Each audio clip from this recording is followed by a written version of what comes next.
Last time, we learned that vector and matrix representations can make your life easier, specifically when you implement Euler integration for a complicated system involving many states. But how do we use vector and matrix notation to find analytic solutions? Let's say that we have a spring mass damper system, like this one, with 3 masses that can all oscillate relative to each other, and I've created them by connecting parts of the slinky together. How many states would we expect? We should have 6 states total. 3 for the positions of each spring, and 3 for the velocities of each mass. This means that the vector and matrix representation would include a state vector that has 6 components, the 6 states, and a matrix that has 6 rows and 6 columns. What type of solution to the differential equation w dot equals aw do you expect? I'm hoping that at this point you're expecting an exponential solution. W of t is equal to e to the ht times w0. Keep in mind that this exponential solution is a vector because w0 is a vector. However, the exponential term itself is still just a number for any given t.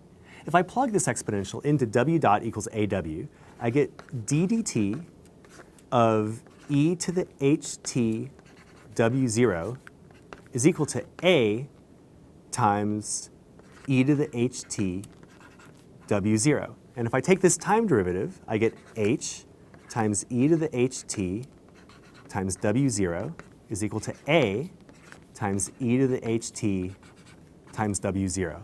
And the thing to note here is that h is a number. E to the ht is a number. And w0 is a vector. But on the right-hand side, a is a matrix, e to the ht is a number,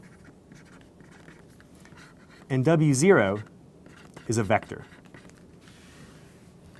If I divide both sides by the exponential term, which is non-zero, so I know I'm allowed to, and if I note that w0 is going to be non-zero, then I find out that h times w0 is equal to a times w0.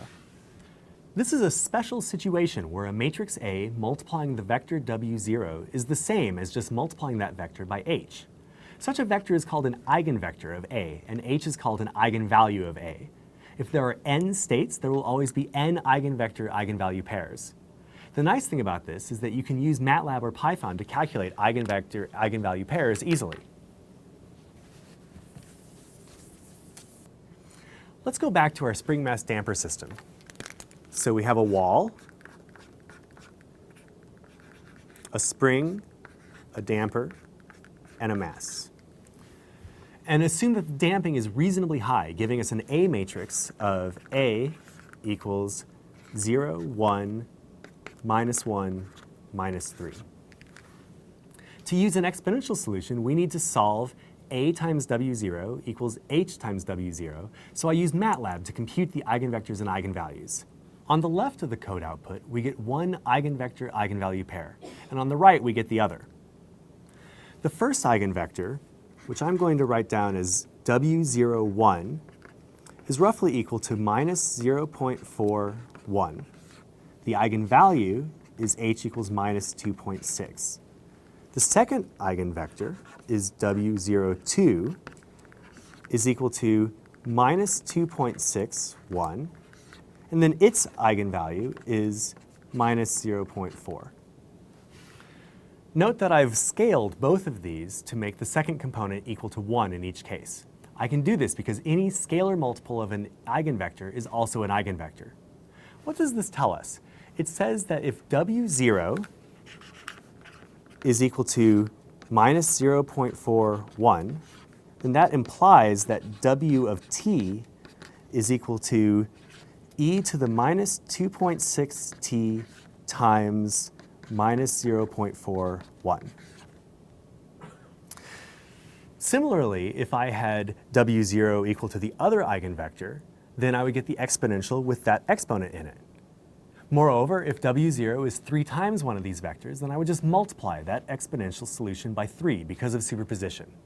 Lastly, let's say that w0 is equal to minus 3, 2, and that's equal to w01 plus w02, then that would imply that W of t is equal to e to the minus 2.6t times minus 0.41 plus e to the minus 0.4t times minus 2.61. This example suggests that we should be able to compute any solution of a differential equation from the exponential solutions for each eigenvector-eigenvalue pair. And this is in fact true. What should you remember from today? Remember that vector and matrix representations are useful for computing analytical solutions, as well as Euler integration, and for complex systems including many states. And remember that eigenvectors and eigenvalues provide the means by which we compute those solutions as exponential solutions.